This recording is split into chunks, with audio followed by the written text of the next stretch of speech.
Il est arrivé en France le 8 janvier dernier après avoir passé 2 ans et demi en détention sans aucun procès en Égypte. L'opposant politique et militant égypto-palestinien Rami Chaat dénonce aujourd'hui les traitements inhumains infligés aux prisonniers en Égypte. Et il est aujourd'hui l'invité de notre grand angle. Bonsoir Rami Chaat. Merci beaucoup d'être avec nous. En plateau également votre épouse Céline Lebrun-Chaat. Céline Lebrun-Chaat, vous avez soutenu et remué ciel et terre durant ces 2 ans et demi pour faire libérer votre conjoint. Merci à vous également d'être sur notre plateau. Rami Chaat, première question, comment vous allez aujourd'hui? Est-ce que vous arrivez à vous reconstruire petit à petit? I am good. I am free and I'm alive. Je suis vivant. Yes.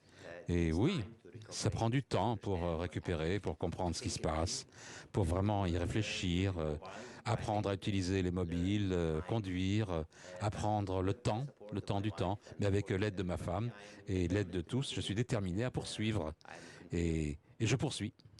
Qu'est-ce qui a été le plus difficile pendant ces 2 ans et demi? L'éloignement avec votre femme, mais aussi les conditions de détention qui étaient particulièrement complexes.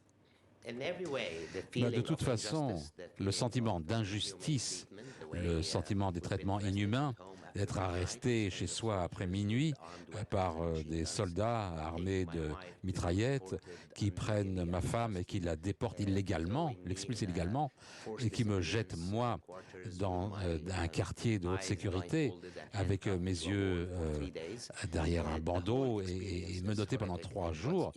Toute l'expérience est horrible. Et puis, on se rend compte aussi que c'est tout aussi horrible que de centaines et des milliers d'Égyptiens sont dans la même situation. Oui, parce que Rami Chaat, il faut le dire, en 2 ans et demi de détention, vous n'avez eu qu'un seul interrogatoire de 45 minutes. Vous n'avez jamais été informé des accusations ou des soupçons qui pesaient contre vous. La question, c'est pourquoi est-ce que j'étais en prison ? Pendant 2 ans et demi, j'ai toujours demandé à mes geôliers, mais pourquoi suis-je arrêté? Pourquoi est-ce que je suis là? La question a toujours eu la même réponse, on n'en sait rien. C'est quelque chose de la sécurité, c'est beaucoup plus haut que nous, on ne sait pas pourquoi vous êtes arrêté. Mais oui, légalement, le seul interrogatoire que j'ai eu pendant les 2 ans et demi, et que j'étais en détention, c'était pour un procès qui n'est jamais arrivé. Eh bien, ça a duré 45 minutes cet interrogatoire. Et c'était pour me demander mes opinions, qu'est-ce que je pense à la révolution de 2011. Et moi, on ne m'a jamais posé une seule question liée à un incident pour lequel j'ai été accusé. Oui, je suis accusé parce que je suis un activiste, un militant politique, un défenseur des droits humains. Et ce n'est pas acceptable pour le régime égyptien d'aujourd'hui. Le régime veut qu'une seule voix, une seule tête. Aucun espace pour les opposants. Aucun opposant social, politique ou économique. Céline Lebrun-Chaat, c'est ça qui était difficile également, c'est de se dire pourquoi mon mari a été arrêté. C'était ce silence judiciaire. C'était pas ce qui était le plus difficile, dans le sens où j'avais quand même compris que c'était son militantisme politique et le travail qu'il faisait pour défendre les droits humains en Égypte et en Palestine. C'était ça les vraies raisons. Et donc, ce qui était difficile, c'était de faire en sorte que ça change, ou en tout cas de construire suffisamment de mobilisation pour qu'il puisse être libéré, malgré ça. Concrètement, quel est votre quotidien pendant ces 2 ans et demi? C'est de vous raccrocher à n'importe quel espoir, c'est de remuer ciel et terre. Qu'est-ce qu'on fait pendant 2 ans et demi lorsque son mari est en prison Écoutez, on se lève tous les matins en se demandant qu'est-ce que je peux faire pour qu'il sorte aujourd'hui, demain, qu'il ne passe pas une nuit de plus en prison. Et du coup, on commence à aller frapper à un peu toutes les portes, que ce soit les élus, les organisations de défense des droits humains. Et on a beaucoup de réunions et on raconte son histoire encore et encore et encore. En espérant que suffisamment de gens soient sensibles à cette histoire et se mobilisent à nos côtés. Et je suis ce soir je souhaite exprimer ma gratitude aux dizaines de milliers de personnes qui, à travers le monde, se sont mobilisées pour Rami, que ce soit les citoyens ou que ce soit des élus, des parlementaires, des artistes, des personnalités. Sans eux, aujourd'hui, Rami ne serait pas là. La France a beaucoup joué dans sa libération. Certes, toute cette pression et cette mobilisation, notamment des élus français qui se sont mobilisés par dizaines et de différents groupes politiques, ça a finalement permis d'accéder, on va dire, à certains niveaux du gouvernement qui se sont mobilisés, notamment le président Macron, qui, en décembre dernier, en 2020, s'est exprimé à demander la libération de Rami. Rami Chahat, vous dites qu'il y aurait encore 60 000 Égyptiens innocents, incarcérés, des militants, des politiciens, des médecins, des avocats, des étudiants. Selon vous, l'Égypte est devenue une grande cellule où règne la terreur. Ce sont vos propres mots. Oui, c'est tout à fait vrai. Malheureusement, les droits humains et les organisations des droits humains ne peuvent plus rien faire là-bas parce que les gens ont peur et ils peuvent être poursuivis et jetés en prison sous des accusations de terrorisme et en détention arbitraire. Les partis politiques ne peuvent même pas avoir à l'intérieur des partis. Ils ont que leurs membres sont arrêtés. J'ai vu beaucoup de gens dans ma prison, dans ma cellule, qui ont été arrêtés par un officier de police et on cherchait tout simplement sur leur téléphone un commentaire sur Facebook ou une blague ou une plaisanterie qui soit considérée comme offensive et ils étaient jetés en prison. Oui, nous sommes dans un état de peur et ça doit prendre fin. Et je voulais qu'on écoute une déclaration du président égyptien Sisi. C'était en 2020 lors d'une visite à Paris. Selon lui, il n'y a pas de problème de droits de l'homme en Égypte. On écoute et on réagit après.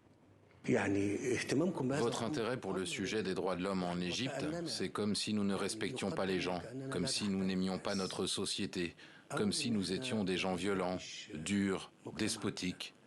Et en vérité, c'est inapproprié. Ce n'est pas inapproprié que vous en parliez, mais c'est inapproprié que vous nous en parliez. C'est inapproprié de dire à l'État égyptien, avec tout ce qu'il a fait pour son peuple et la stabilité de la région, qu'il est un État despotique. Rami Chahat, une réaction à cette déclaration? Comme je l'ai toujours dit, l'Égypte ne sera jamais construite grâce à une usine ou un pont. Vous savez, il faut construire les Égyptiens. Et pour construire les Égyptiens, il faut les libérer. C'est leur droit. Ils doivent avoir le droit de s'exprimer. Ils doivent avoir le droit de s'unir et de guider leur pays. C'est la seule façon de construire une Égypte. S'il veut véritablement construire une Égypte forte, il doit libérer les détenus. Il doit améliorer la situation des droits humains et permettre à un débat politique dans ce pays. Vous nous confirmez, Rami Chahat, que vous avez dû renoncer à votre nationalité égyptienne dans le cadre d'un accord pour vous faire libérer? Malheureusement, oui, j'ai été contraint de le faire. Non seulement ils me l'ont dit à moi, mais ils ont dit à des émissaires internationaux qui faisaient pression pour me libérer. On leur a dit qu'il ne sera pas libéré s'il ne renonce pas à sa citoyenneté et qu'il soit expulsé du pays. Malheureusement, je ne suis pas le seul. Il y a eu des gens à qui c'est arrivé avant moi et le message semble être il faut choisir ou être égyptien ou être libre. Bon, moi j'ai choisi d'être libre et égyptien. Choisi d'être libre et égyptien. Céline Lebrun-Chahat, finalement, quelles leçons vous allez retenir de ces 2 ans et demi au niveau de l'humain, au niveau de ce que vous avez vécu à distance? Est-ce que vous mettez en avant la force de résilience de votre mari surtout? La force de résilience de mon mari, ça peut sembler nier, mais la force de notre amour aussi, je pense que c'est ça vous dites, hein, c'est l'amour qui a permis de survivre. L'amour que j'ai pour mon mari, l'amour que j'ai reçu, qu'on a reçu, encore une fois, de dizaines de milliers de personnes à travers le monde et qui, au quotidien, aident à tenir malgré l'adversité. Et la leçon que je retiens et que je voudrais que tout le monde retienne, y compris le gouvernement français, c'est que ce qui marche, c'est la pression, la mobilisation et que la diplomatie silencieuse ne suffit pas. C'est ce que vous dites régulièrement, hein, Rami Chahat, c'est qu'effectivement, cette diplomatie silencieuse, elle ne suffit pas, il faut davantage de pression. Ça, c'est aussi un message que vous essayez de faire passer aux différents gouvernements, et notamment au gouvernement français, par rapport à l'Égypte. Il faut être plus dur avec eux. Je suis certain que les Français et les Européens ont essayé la diplomatie au cours des 7 dernières années, mais ce n'est pas suffisant. Oui, il y a eu quelques libérations de militants célèbres comme moi, mais malheureusement, il y a 60 000 Égyptiens qui sont encore en prison. Chacun d'entre eux est un être humain. Chacun d'entre eux n'est pas un chiffre, un nombre. Non, c'est quelqu'un. Et il faut agir. Et il faut que les Égyptiens soient tenus responsables de ce qu'ils font, les dirigeants égyptiens. Il faut les presser pour que leurs déclarations soient véritablement mises en place telles qu'ils le disent sur les droits humains. Et désormais, votre activisme, il va se dessiner comment pour l'avenir de l'Égypte ? Eh bien, les deux causes de ma vie ont été les droits humains en Égypte et le changement de la situation en Égypte, et aussi l'autodétermination et les droits des Palestiniens. J'espère un meilleur Moyen-Orient. J'espère que cette dualité de l'occupation et du despotisme au Moyen-Orient doit prendre une fin, et ça sera mieux pour la sécurité de tous à travers le monde. Céline Lebrun-Chatte, pour conclure, moi je voulais vous demander comment on arrive à se retrouver après 2 ans et demi comme ça. Est-ce qu'on partage pendant des jours et des jours ce qu'il a vécu? Est-ce qu'il a eu besoin de parler? Est-ce que vous avez besoin de comprendre? Ou est-ce que vous avez besoin de complètement passer à autre chose? On part en voyage, qu'est-ce qu'on fait lorsqu'on retrouve son compagnon? Bah, écoutez, on passe du temps ensemble, ça c'est sûr. Et il y a un besoin de comprendre? Oui, mais je l'accompagne comme ce soir et je continuerai de l'accompagner. Il a ce besoin de raconter ce qui lui est arrivé et je serai là et je l'accompagnerai toujours. Voilà. Donc, mais il faut qu'on trouve aussi le temps pour nous. Pour pouvoir continuer, parce que c'est un marathon, c'est pas un sprint.